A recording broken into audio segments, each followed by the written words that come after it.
चला आजच्या व्हिडिओमध्ये मी तुम्हाला सांगतो मागच्या 10 ते 12 वर्षांमध्ये गुजरात हळूहळू बिझनेस डेव्हलपमेंटच्या बाबतीत महाराष्ट्राच्या पुढे कसं निघून गेला आणि आपल्याला कळलं सुद्धा नाही। एकेकाळी पूर्ण देशाची अर्थव्यवस्था चालवणाऱ्या महाराष्ट्र राज्याचे नागरिक म्हणून आपल्याला या गोष्टीची माहिती असणं गरजेचं आहे। साल 2013 मध्ये गुजरातमध्ये टोटल फॅक्टरीज होत्या 22,800 प्लस, तेव्हा महाराष्ट्रामध्ये फॅक्टरीज होत्या 29,000 प्लस। तीच गोष्ट 2023 मध्ये महाराष्ट्रामध्ये फक्त 26,000 प्लस फॅक्टरीज राहिल्या, तर गुजरातमध्ये 31,000 प्लस फॅक्टरीज आहेत। गुजरातमधल्या फॅक्टरीज वाढल्या ती गोष्ट ठीक आहे, पण महाराष्ट्रातल्या वाढल्या तर नाहीच, उलट ज्या 3,000 कमी झाल्या ना त्या कुठे गेल्या आणि त्या काय कारणामुळे गेल्या हे आपल्याला कोण सांगणार। टाटा आणि एअरबसचा एअरक्राफ्ट मॅन्युफॅक्चरिंग असेंब्ली लाईनचा मोठा प्रोजेक्ट गुजरातच्या वडोदरामध्ये गेला। मागच्याच वर्षी आपल्या महाराष्ट्रातल्या धारावी रिडेव्हलपमेंटचा प्रोजेक्ट सुद्धा 5,69,000 कोटी रुपयांची बोली लावून अदानी ग्रुपला देण्यात आला। त्याआधी सुद्धा वेदांता फॉक्सकॉन सारखा प्रोजेक्ट असेल, महाराष्ट्रातला डायमंड मार्केट असेल किंवा इव्हन महाराष्ट्रातली फिल्म सिटी सुद्धा बाहेर नेण्याचा प्रयत्न करण्यात आला। आपल्या संभाजीनगरमध्ये, पुण्यामध्ये आणि महाराष्ट्राच्या अनेक भागांमध्ये येणारे प्रोजेक्ट महाराष्ट्रातून निघून गुजरातमध्ये गेले। ह्या बातम्या तुम्ही बघून इग्नोर आतापर्यंत नक्कीच केल्या असतील। अहो एवढंच कशाला, आपल्या मुंबईमध्ये असलेल्या अनेक इंटरनॅशनल कंपन्यांचे हेडक्वार्टर सुद्धा मुंबईमधून निघून सुरतमध्ये, वडोदरामध्ये, अहमदाबादमध्ये आणि इतर गुजरातच्या शहरांमध्ये गेले। महाराष्ट्रामध्ये येणं प्रस्तावित असलेल्या अनेक युनिव्हर्सिटीज, मेडिकल कॉलेजेस आणि लहान मोठे प्रोजेक्ट सुद्धा महाराष्ट्रामधून गुजरातला गेल्याचं कुठेतरी छोट्याशा बातमीत आतापर्यंत आपण नक्कीच वाचलेलं असेल। आता प्रश्न हा नाहीच की आपल्या शेजारचं गुजरात राज्य प्रगती करते, तिथं सगळी इन्व्हेस्टमेंट होते, त्याच्याशी आपल्याला काहीच प्रॉब्लेम नाहीये। खरा प्रश्न हा आहे की जी डेव्हलपमेंट इथं महाराष्ट्रामध्ये होणार होती, जी इन्व्हेस्टमेंट इथं होणार होती, ज्या संधी इथं निर्माण होणार होत्या, जी महाराष्ट्रातली मुलं इथं चांगल्या युनिव्हर्सिटीज मध्ये, कॉलेजेस मध्ये शिकली असती, जी महाराष्ट्राची अर्थव्यवस्था डेव्हलप व्हायला पाहिजे होती, त्या सगळ्या गोष्टींपासून महाराष्ट्र वंचित का राहिला। बरं, इथल्या महाराष्ट्रातल्या सरकारला दोष द्यायचं तर ते पण त्यांचंच आहे, आता तुम्ही तो बहाणा पण देऊ शकत नाही। मग नेमकं हे सगळं महाराष्ट्राचं नुकसान कशामुळे होतंय। 2013-14 साली महाराष्ट्राचं मॅन्युफॅक्चरिंग आउटपुट 3.24 लाख करोड इतकं होतं, तर गुजरातचं मॅन्युफॅक्चरिंग आउटपुट साधारण 2.19 लाख करोड इतकं होतं। तीच गोष्ट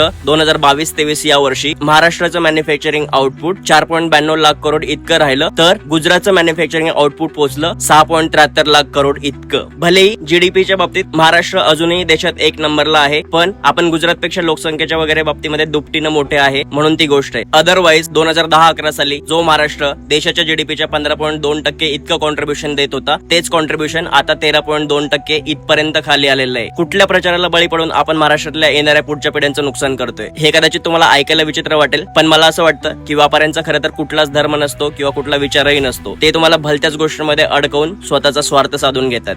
महाराष्ट्र भूमी जन्मभूमी